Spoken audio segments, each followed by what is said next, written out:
जय हिंद दोस्तों। एक बार फिर से स्वागत है आप सबका आपके अपने YouTube चैनल ACP 350 में।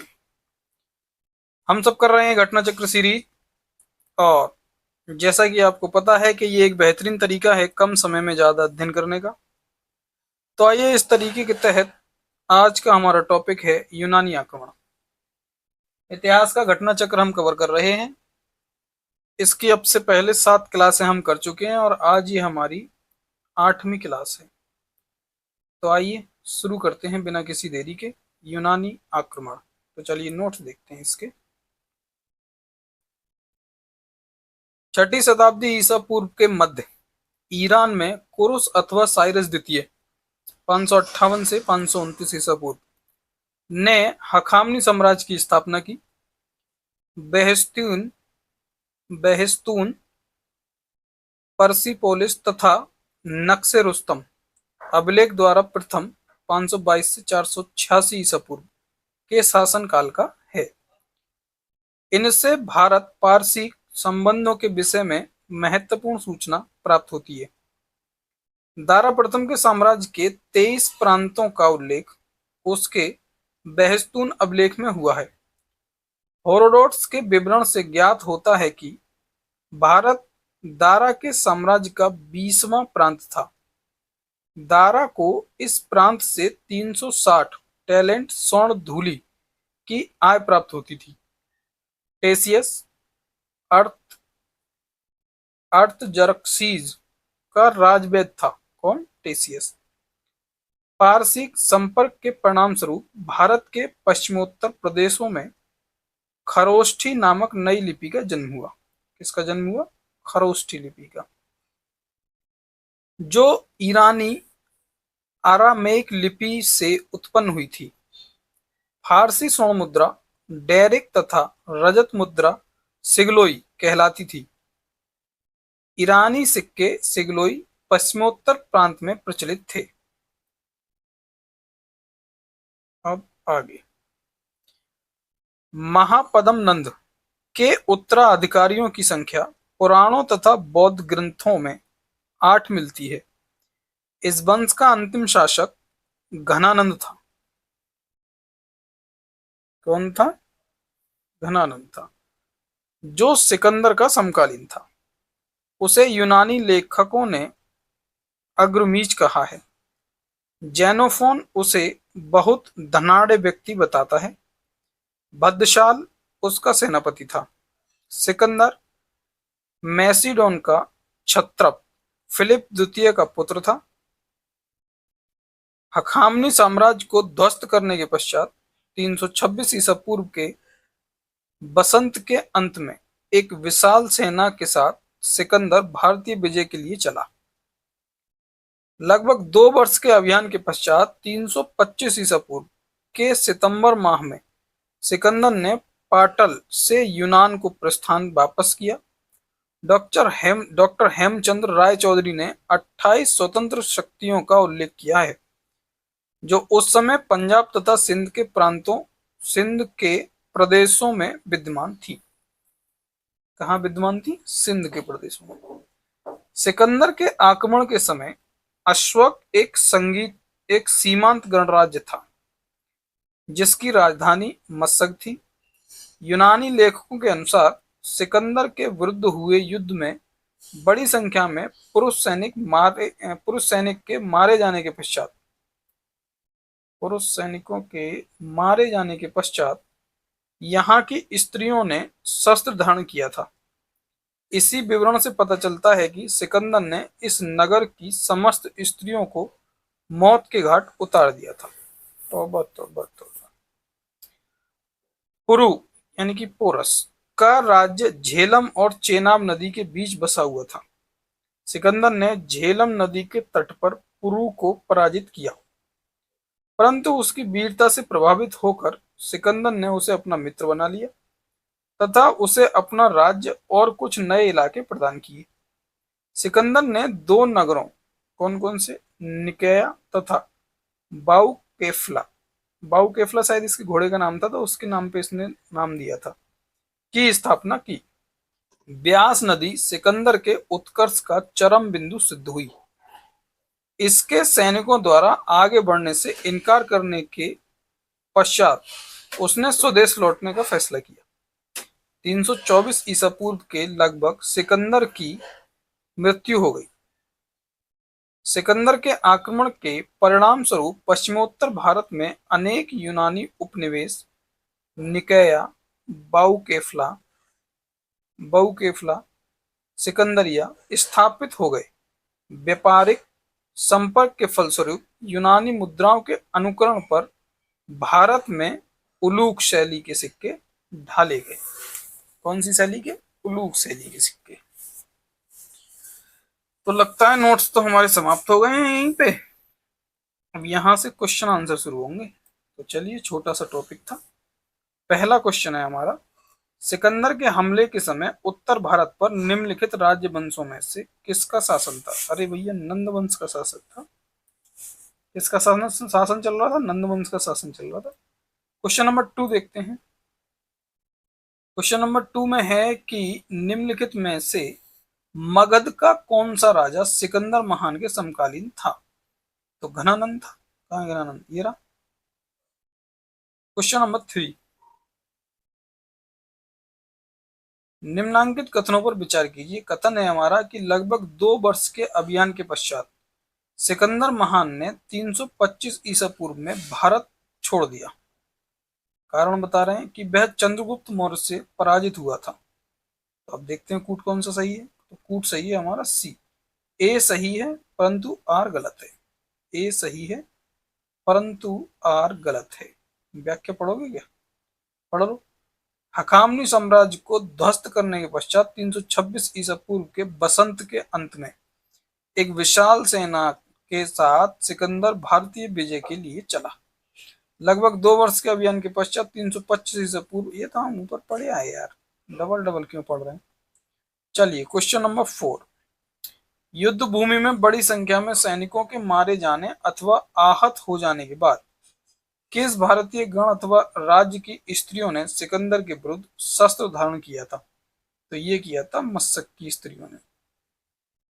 बिल्कुल जस्ट पढ़ के नीचे आके उतरे हैं अभी। क्वेश्चन नंबर 5, भारत में सिकंदर की सफलता निम्न कारणों से थी। कौन कौन से कारण है उसके? उसके कारण है 1, 2 और 3।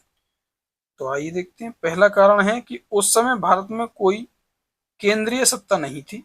नंबर 2, उसकी फौज बेहतर थी। और नंबर 3, उसे देशद्रोही शासकों से सहायता मिली। फिर तो जीत ही जाता जब ऐसी बात है तो। क्वेश्चन नंबर 6, उस वीर भारतीय राजा का नाम बताइए जिसे सिकंदर ने झेलम के तट पर पराजित किया था। तो उसका नाम था पुरु या फिर क्या, पोरस। क्वेश्चन नंबर 7 है हमारा, निम्नलिखित में से कौन सिकंदर के साथ भारत में नहीं आया था? तो वो है डायमिकस। क्वेश्चन खत्म हो चुके हैं और अगला टॉपिक है हमारा मौर्य साम्राज्य। तो चलिए मौर्य साम्राज्य देखते हैं। मौर्य साम्राज्य के नोट्स पढ़ते हैं, आ जाइए। मौर्य राजवंश की स्थापना चंद्रगुप्त मौर्य ने की थी। किसने की थी? चंद्रगुप्त मौर्य ने। वह भारत का प्रथम ऐतिहासिक सम्राट था। वह ऐसा पहला सम्राट था जिसने बृहत्तर भारत पर अपना शासन स्थापित किया और जिसका विस्तार ब्रिटिश साम्राज्य से बड़ा था। वाह! उसके साम्राज्य की सीमा ईरान से मिलती थी। सीमा ईरान से मिलती है? सीमा शायद लप्पू सचिन से मिलती है।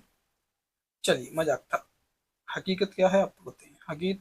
हकीकत ये है कि उसके साम्राज्य की सीमा ईरान से मिलती थी। उसने ही भारत को सर्वप्रथम राजनीतिक रूप से एकबद्ध किया। वेरी नाइस, बहुत ही अच्छा काम किया।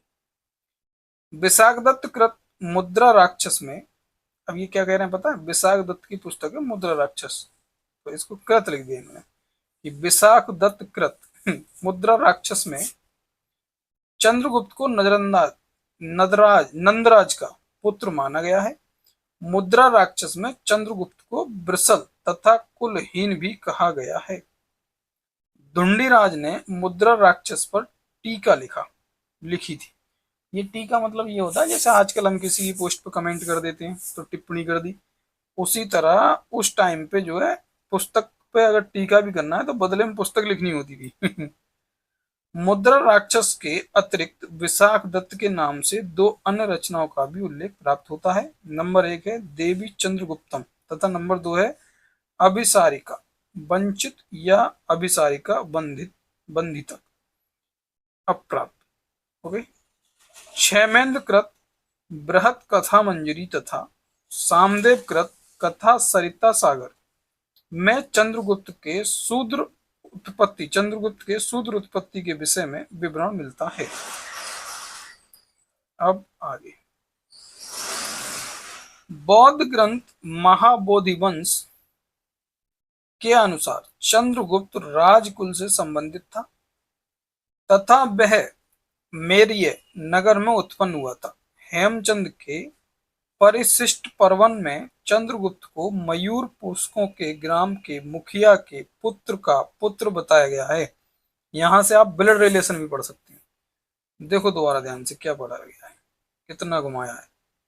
कहां से घुमाना शुरू किया, यहां से कि हेमचंद के परिशिष्ट पर्वन में चंद्रगुप्त को मयूर पुष्कों के ग्राम के मुखिया के पुत्री का पुत्र बताया गया है। समझे, सारी पंचायत सीरीज यहीं चल गई। विलियम जोन्स पहले विद्वान थे जिन्होंने सेंड्रोकोट्स की पहचान मौर्य शासक चंद्रगुप्त मौर्य से की।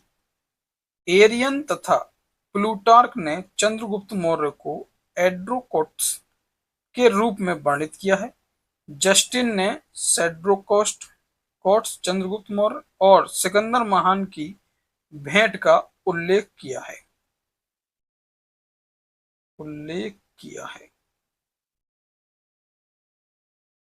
ऋषि चाणक्य ने अपने पुत्र का नाम चाणक्य रखा था।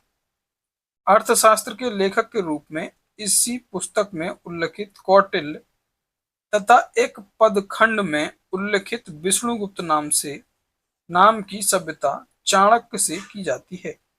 पुराणों में उसे द्विजर्षभ यानी कि श्रेष्ठ ब्राह्मण कहा गया है। कौटिल्य यानी कि चाणक्य द्वारा मौर्य काल में रचित अर्थशास्त्र शासन के सिद्धांतों की पुस्तक है। इसमें राज्य के सप्तांग सिद्धांत, राजा, अमात्य, जनपद, दुर्ग, कोष, दंड एवं मित्र की व्याख्या मिलती है। कौटिल्य का अर्थशास्त्र ऐतिहासिक ग्रंथ नहीं है अपितु राजनीति शास्त्र का एक अद्वितीय ग्रंथ है। इसकी तुलना मैकियावेली के प्रिंस से की जाती है। इससे की जाती है, मैकियावेली कोई प्रिंस है उससे की जाती है। चलिए अब आगे। चंद्रगुप्त मौर्य ने दक्षिण भारत की विजय प्राप्त की थी। जैन एवं तमिल साक्ष्य भी चंद्रगुप्त मौर्य की दक्षिण विजय की पुष्टि करते हैं। राजनीतिक तौर पर समस्त भारत का एकीकरण चंद्रगुप्त मौर्य के नेतृत्व में संभव हुआ। प्रारंभिक विजयों के फलस्वरूप चंद्रगुप्त का साम्राज्य व्यास नदी से लेकर सिंधु नदी तक के प्रदेश पर हो गया। रुद्रदामन के अभिलेख से पश्चिम भारत पर उसका अधिकार प्रमाणित होता है। जैन ग्रंथों के अनुसार सौराष्ट्र के साथ साथ अवंती पर भी चंद्रगुप्त का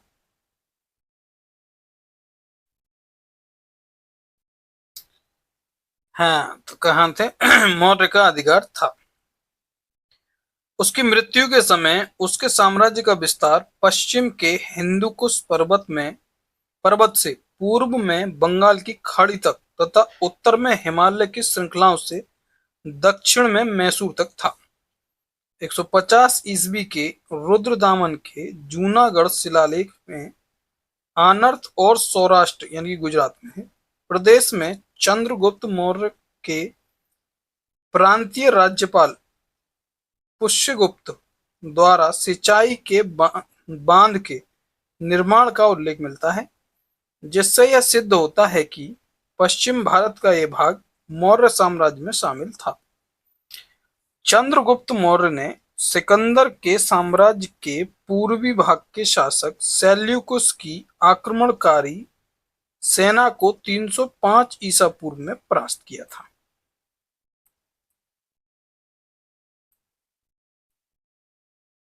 यूनानी लेखकों के बिंदुसार को अमित्रोकेडीज कहा है। विद्वानों के अनुसार अमित्रोकेडीज का संस्कृत रूप है अमित्रघात, यानी कि शत्रुओं का नाश करने वाला।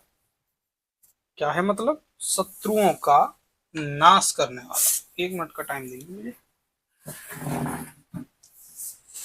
Okay, thank you for waiting. तो कहाँ थे हम? जैन ग्रंथ उसे सिंह सेन कहते हैं। जैन ग्रंथ में बिंदुसार की माता का नाम दुर्धरा मिलता है। दिव्याबदान के अनुसार बिंदुसार के समय में तक्षशिला में विद्रोह हुआ था, जिसको दबाने के लिए उसने अपने पुत्र अशोक को भेजा था। स्ट्रैबो के अनुसार बिंदुसार के समय में मिस्र के राजा एंटियोकस ने डाइमेकस नामक राजदूत भेजा। प्लिनी के अनुसार मौर्य राज दरबार में मिस्र के राजा टालमी द्वारा फिलाडेल्फस ने डायनोसिस नामक राजदूत भेजा, यानी ये राजदूत भेजते रहे। बिंदुसार ने सीरिया के शासक एंटियोकस से 3 वस्तुओं की मांग की। कौन कौन सी ये वस्तुएं थी? मीठी मदिरा, सूखी अंजीर तथा दार्शनिक। एंटियोकस ने दार्शनिक को छोड़कर शेष सभी वस्तुएं बिंदुसार के पास भिजवा दिया। बौद्ध साक्ष्यों के अनुसार अशोक अपने पिता के शासनकाल में अवंती यानी कि उज्जैनी का उपराजा यानी कि वायसराय था। तो वायसराय का मतलब क्या होता है? उपराजा। असम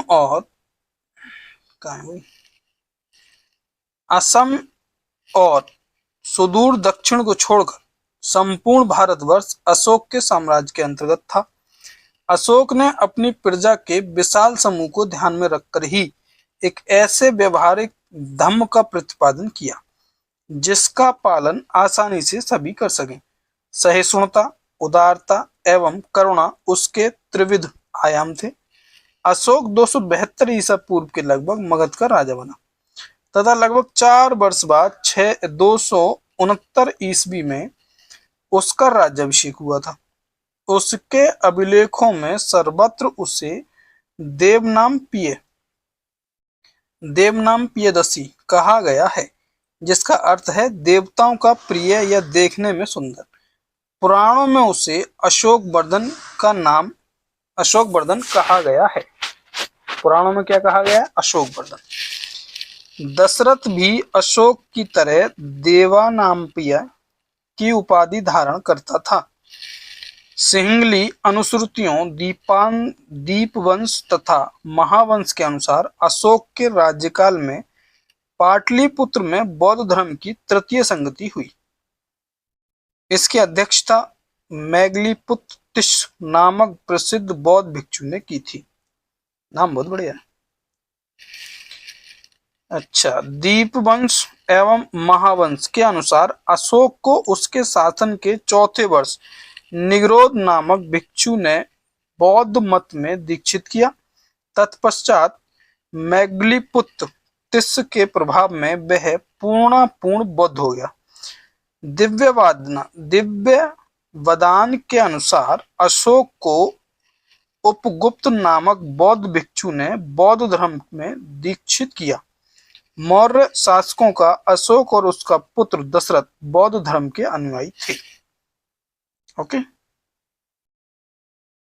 अब आगे अच्छी खासी हैं इसमें तो नोट्स। अशोक के अभिलेखों में रज्जुक नामक अधिकारी का उल्लेख मिलता है। रज्जुकों की स्थिति आधुनिक जिला अधिकारी जैसी थी, जिसे राजस्व तथा न्याय दोनों क्षेत्रों में अधिकार प्राप्त थे। अग्रोनोमोई जिले के अधिकारी को कहा जाता था। मौर्य काल में व्यापारिक काफिलों या फिर कारवां कह लीजिए के मुखिया को सार्थवाह की संज्ञा दी गई थी। बौद्ध धर्म ग्रहण करने के उपरांत अशोक ने आखेट तथा बिहार यात्राएं रोक दी तथा उसके स्थान पर धर्म यात्राएं प्रारंभ की। राज्याभिषेक के 10 वर्ष बाद 8 शिलालेख संबेधी यानी बोध गया तथा 20 वर्ष बाद रुम्मेनदेई अभिलेख यानी कि रुम्मेनदेई गया तथा उनकी पूजा की। इतिहासकार विंसेंट आर्थर स्मिथ ने अपनी पुस्तक इंडियन लीजेंड ऑफ अशोक में साहित्यिक साक्ष्यों के आधार पर उपयुक्त के साथ अशोक की धम्म यात्राओं का क्रम इस प्रकार दिया है: लुम्बिनी, कपिलवस्तु, बोधगया, सारनाथ, कुशीनगर और श्रीवस्ती। अशोक ने अपने राज्याभिषेक के 10 वर्ष बाद बोधगया की यात्रा की। कितने वर्ष बाद यात्रा की? 10 वर्ष के बाद। कहाँ गया? 20 वर्ष बाद लुम्बिनी की यात्रा की तथा वहां एक शिला स्तंभ स्थापित किया। बुद्ध की जन्मभूमि होने के कारण लुम्बिनी ग्राम का भोग कर माफ कर दिया तथा भू राजस्व 1/6 से घटकर 1/8 कर दिया गया। ओके। कालसी, गिरनार और मेरठ के अभिलेख ब्राह्मी लिपि में हैं। अशोक का इतिहास हमें मुख्यतः उसके अभिलेखों से ही ज्ञात होता है। उसके अभिलेखों का विभाजन 3 वर्गों में किया जा सकता है। नंबर 1 शिलालेख, नंबर 2 स्तंभलेख और नंबर 3 पे है तुम्हारा गुहालेख। शिलालेख 14 विभिन्न लेखों का एक समूह है जो 8 भिन्न भिन्न स्थानों से प्राप्त किए गए हैं। ये स्थान हैं शाहबाजगढ़ी, मानसेहरा, कालसी, गिरनार, धौली, जौनगढ़, एरागुंडी तथा सोपारा। नाला सोपारा नहीं, खाली सोपारा। ओके, अब आगे। अशोक के अधिकांश अभिलेख प्राकृत भाषा एवं ब्राह्मी लिपि में लिखे गए हैं। केवल 2 अभिलेखों शाहबाजगढ़ी तथा मानसेहरा की लिपि ब्राह्मी ना होकर खरोष्टी है। तक्षशिला से आर्मेइक लिपि में लिखा गया एक भग्न अभिलेख सरेकुना नामक स्थान से यूनानी तथा आर्मेइक लिपियों में लिखा गया द्विभाषीय यूनानी एवं सीरियाई भाषा अभिलेख तथा लंघमान नामक स्थान से आर्मेइक लिपि में लिखा गया अशोक का अभिलेख प्राप्त हुआ है। ब्राह्मी लिपि का प्रथम उद्वाचन पत्थर की पट्टियों यानी कि शिलालेखों पर उत्कीर्ण अक्षरों से किया गया था। इस कार्य को संपादित करने वाले प्रथम विद्वान सर जेम्स प्रिंसेप थे, जिन्होंने अशोक के अभिलेखों को पढ़ने का श्रेय हासिल किया। Doctor B.R. अम्बेडकर यानी कि B.R. अम्बेडकर कहां से आ गए? D.R. भंडारकर ने मात्र अभिलेखों के आधार पर अशोक का इतिहास लिखने के प्रशंसनीय प्रयास किया है। प्राग अशोक ब्राह्मी लिपि का पता श्रीलंका स्थित अनुराधापुर से चला। कुछ और स्थानों के अभिलेखों से इस प्रकार की लिपि का साक्ष्य मिला है, जिसके नाम इस प्रकार हैं: पेपहरवा, सोहगोरा और महास्थान। नाम तो बढ़िया है, महास्थान। प्राचीन भारत में खरोष्टी लिपि दाएं से बाएं लिखी जाती थी। इसे पढ़ने का श्रेय मेसन, प्रिंसेज, नॉरिसस, लेसेन, कनिंगम आदि विद्वानों को है। यह मुख्यतः उत्तर पश्चिम भारत की लिपि थी। अशोक का नामोल्लेख करने वाला गुजर्रा लघु अभिलेख गुजर्रा लघु शिलालेख मध्य प्रदेश के दतिया जिले में स्थित है। मास्की, नेतुर एवं उडेगोलम के लेखों में भी अशोक का व्यक्तिगत नाम मिलता है। भाब्रू बैराट स्तंभ लेख में अशोक ने स्वयं को मगध का सम्राट बताया है। यह अभिलेख अशोक को बौद्ध धर्मावलंबी प्रमाणित करता है। अशोक ने प्रथम शिलालेख में पशु बलि निषेध के संदर्भ में लेख इस प्रकार है। इतना अच्छा लेख कि यहाँ कोई जीव मारकर बलि न दिया जाए और ना कोई उत्सव किया जाए। पहले प्रियदर्शी राजा की पाकशाला में प्रतिदिन सैकड़ों जीव मांस के लिए मारे जाते थे, लेकिन अब इस अभिलेख के लिखे जाने तक सिर्फ 3 पशु प्रतिदिन मारे जाते हैं, 2 मोर एवं 1 मृग। इसमें भी मृग हमेशा नहीं मारा जाता। ये 3 भी भविष्य में नहीं मारे जाएंगे। 5वें स्तंभ लेख में भी अशोक द्वारा राज्याभिषेक के 26वें वर्ष बाद विभिन्न प्रकार के प्राणियों के वध को वर्जित करने का स्पष्ट उल्लेख है। ओके, आगे है कि अशोक के राज्यकाल की पहली बड़ी घटना कलिंग युद्ध और इसमें अशोक की विजय थी। अशोक के 13वें शिलालेख से इस युद्ध के संदर्भ में साक्ष्य मिलते हैं, और वो भी स्पष्ट। यह घटना अशोक के शासनकाल के 8 वर्ष बाद अर्थात 261 ईसा पूर्व में घटित हुई। इस शिलालेख ने उनसे कलिंग युद्ध से हुई पीड़ा पर अपना दुख और पश्चाताप व्यक्त किया। अशोक के दीर्घ शिलालेख 5 और 2 7 में सभी संप्रदायों के सार की वृद्धि होने की कामना की गई है तथा धार्मिक सहिष्णुता हेतु पालनीय उपाय बताए गए हैं। अशोक के दूसरे एवं 13वें शिलालेख के संगम राज्यों चोल, पांडे, सत्यपुत एवं केरल पुत सहित ताम्रपाणी श्रीलंका की सूचना मिलती है। नाम बहुत अच्छे हैं यार। श्रीलंका की सूचना मिलती है। और आगे क्या होता है फिर? मौर्य शासक अशोक के 13वें शिलालेख से यह ज्ञात होता है कि अशोक के 5 यवन राजाओं के साथ मैत्रीपूर्ण संबंध थे, जिनमें अंत्योक यानी कि एंटियोकस सेकंड, थियोसस सीरिया का शासक, तुर्मय या तुरमाय, टेलमी सेकंड, फिलाडेल्फस मिस्र का राजा, आतंकिनी एंटिगोनस, गोनातास मैसिडोनिया या मकदूनिया का राजा, मंग साइरीन का शासक, अलेक्सुंदर, अलेक्जेंडर एपाइरस या एपीरस का राजा। बढ़िया यार। गोरखपुर जिले से प्राप्त सोहगोरा ताम्रपत्र अभिलेख और बांग्लादेश के बोगरा जिले से प्राप्त महास्थान अभिलेख की रचना अशोक कालीन प्राकृतिक भाषा में हुई और उन्हें ईसा पूर्व 3री सदी की ब्राह्मी लिपि में लिखा गया। यह अभिलेख अकाल के समय किए जाने वाले राहत कार्यों के संबंध में है। इस अकाल की पुष्टि जैन स्रोत से होती है। तो बहुत लंबी जा रही है यार कहानी। जैन स्रोत से होती है। चलिए देखते हैं। मौर्य काल में न्यायालय मुख्यतः 2 प्रकार के थे, धर्मस्थयी तथा कंटक शोधन। धर्मस्थयी दीवानी तथा कंटक शोधन फौजदारी न्यायालय थे। गुप्तचरों को अर्थशास्त्र में गूढ़ पुरुष कहा गया है। अर्थशास्त्र में 2 प्रकार के गुप्तचरों का उल्लेख मिलता है, संस्था अर्थात एक ही स्थान पर रहने वाले तथा संचरा अर्थात प्रत्येक स्थान पर भ्रमण करने वाले। मेगास्थनीज की इंडिका में पाटलिपुत्र के नगर प्रशासन का वर्णन मिलता है।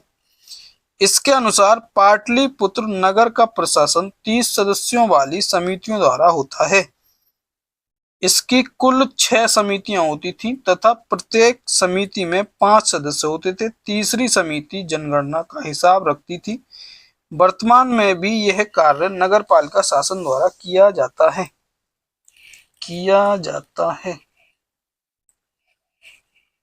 कहाँ गया? 6ठी समिति का कार्य बिक्री का वसूल करना था।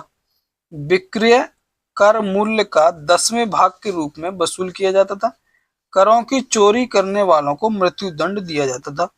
वे नगर के पदाधिकारियों को एस्टिनोमोई कहते हैं। मेगास्थनीज सेल्यूकस निकेटर द्वारा चंद्रगुप्त मौर्य की राज्यसभा में भेजा गया यूनानी राजदूत था।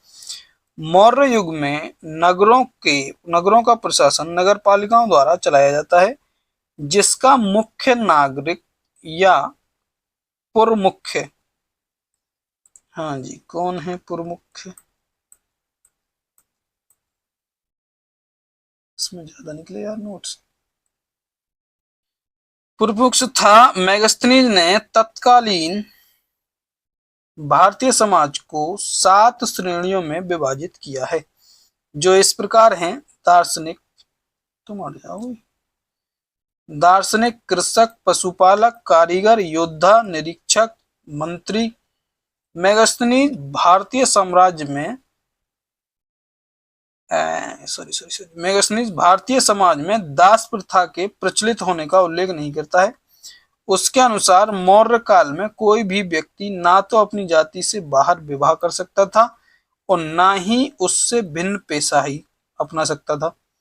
इतिहासकार स्मिथ के अनुसार हिंदुकुश पर्वत भारत के वैज्ञानिक सीमा थी। अशोक के अभिलेखों में मौर्य साम्राज्य के 5 प्रांतों के नाम मिलते हैं। कौन कौन से प्रांत हैं, आइए देखते हैं।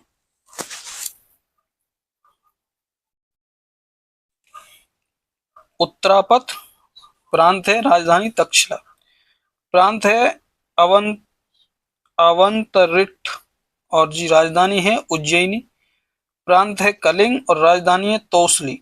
दक्षिणापात की हो गई सुवर्णगिरी और प्राच्य या पूर्वी प्रदेश की हो गई पाटलिपुत्र। चलिए अब आगे। भाग एवं बलि प्राचीन भारत में राजस्व के स्रोत थे। अर्थशास्त्र से ज्ञात होता है कि राजा भूमि का मालिक होता था। वह भूमि से उत्पन्न उत्पादन के एक भाग का अधिकारी था। इस कर को भाग कहते थे। इसी प्रकार बलि भी राजस्व का स्रोत था। अच्छा, मौर्य मंत्रिपरिषद में राजस्व एकत्र करने का कार्य समाहर्त के द्वारा किया जाता था। अंतपाल सीमा रक्षक या सीमावर्ती दुर्गों की देखभाल करता था, जबकि प्रदेष्टा विषयों या कमिश्नरियों का प्रशासक था। उपर्युक्त पदाधिकारियों के अतिरिक्त अन्य पदाधिकारी इस प्रकार के पाण्याध्यक्ष यानी कि वाणिज्य का अध्यक्ष, सुराध्यक्ष, सुनाध्यक्ष, भूषण खाने का अध्यक्ष, गणिकाध्यक्ष, वेश्याओं का निरीक्षक, सीताध्यक्ष यानी कि राजकीय कृषि विभाग का अध्यक्ष, और जी अकाराध्यक्ष यानी कि खानों का अध्यक्ष, और है लक्ष्मणाध्यक्ष यानी कि छाप खाने का अध्यक्ष, लोहाध्यक्ष धातु विभाग का अध्यक्ष तथा नवाध्यक्ष जहारानी विभाग का अध्यक्ष। अरे यार क्या क्या है। चलिए अर्थशास्त्र हेडिंग है कि अर्थशास्त्र में पति द्वारा परित्यक्त पत्नी के लिए विवाह विच्छेद की अनुमति दी गई है। मौर्यकालीन समाज में तलाक की प्रथा थी। पति के बहुत समय तक विदेश में रहने या उसके शरीर में दोष होने पर पत्नी उसका त्याग कर सकती थी। इसी प्रकार पत्नी के व्यभिचारिणी होने या बंध्या होने जैसी दशाओं में पति उसका त्याग कर सकने का अधिकारी था। विदेशियों का भारतीय समाज में मनु द्वारा भृत्य क्षत्रिय का सामाजिक स्तर दिया गया था। सारनाथ स्तंभ का निर्माण अशोक ने कराया था। इस स्तंभ के शीर्ष पर सिंह की आकृति बनी है, जो शक्ति का प्रतीक है। इस प्रकृति को भारत सरकार ने अपने प्रतीक चिन्ह के रूप में लिया है। मौर्य युगीन सभी स्तंभ चुनार के बलुआ पत्थरों से निर्मित हैं। चुनार के बलुआ कहाँ गया, बलुआ पत्थर से। स्थापत्य कला के दृष्टिकोण से सांची के स्तूप को सर्वश्रेष्ठ माना गया है। सांची मध्य प्रदेश के रायसेन जिले में स्थित है। इसका निर्माण अशोक ने कराया था। इस स्तूप का आरंभिक काल तीसरी शताब्दी ईसा पूर्व था। भरूच का स्तूप मध्य प्रदेश के सतना जिले में स्थित है। सांची तथा भरहूत के स्तूपों की खोज अलेक्जेंडर कनिंघम ने की थी। अमरावती का स्तूप आंध्र प्रदेश के गुंटूर जिले आंध्र प्रदेश के गुंटूर जिले में कृष्ण नदी के दाहिने तट पर स्थित है। कर्नल कॉलिन मैकेजी ने 1797 ईसा में स्तूप का पता लगाया था। सारनाथ का धमेक स्तूप गुप्तकालीन है, जो बिना आधार के समतल भूमि पर बनाया गया है। बिहार में पटना यानी कि पाटलिपुत्र के समीप बुलंदीबाग एवं कुम्हरार में की गई खुदाई से मौर्य काल के लकड़ी के विशाल भवनों के अवशेष प्रकाश में आए हैं। इन्हें प्रकाश में लाने का श्रेय स्पूनर महोदय को है। बुलंदीबाग से नगर के परकोटे के अवशेष तथा कुम्हार से राजप्रसाद के अवशेष प्राप्त हुए हैं। बुलंदीबाग पाटलिपुत्र का प्राचीन स्थान था। जिस महत्वाकांक्षी व्यक्ति ने 184 ईसा पूर्व में अंतिम मौर्य शासक बृहद्रथ की हत्या करके शुंग राजवंश की स्थापना की, वह इतिहास में पुष्यमित्र शुंग के नाम से विख्यात है। ईसा पूर्व की कुछ शताब्दियों में चंद्रगुप्त मौर्य एवं अशोक ने गिरनार क्षेत्र में जल संसाधन व्यवस्था की ओर ध्यान दिया। उस क्षेत्र में चंद्रगुप्त मौर्य ने सुदर्शन झील खुदवाई तथा अशोक ने ईसा पूर्व 3री शताब्दी में इससे नहरें निकाली। शक क्षत्रप रुद्रदमन ने जूनागढ़ अभिलेख में इन दोनों के कार्यों का वर्णन है। जूनागढ़ के शासक रुद्रदामन ने इस झील की मरम्मत करवाई थी। तो चलिए दोस्तों, आज की क्लास में इतना ही। प्रश्न कोश करेंगे अगली क्लास में। लिख देता हूं, चलिए मैं इसमें क्या दिखा देते हैं। प्रश्न कोश इन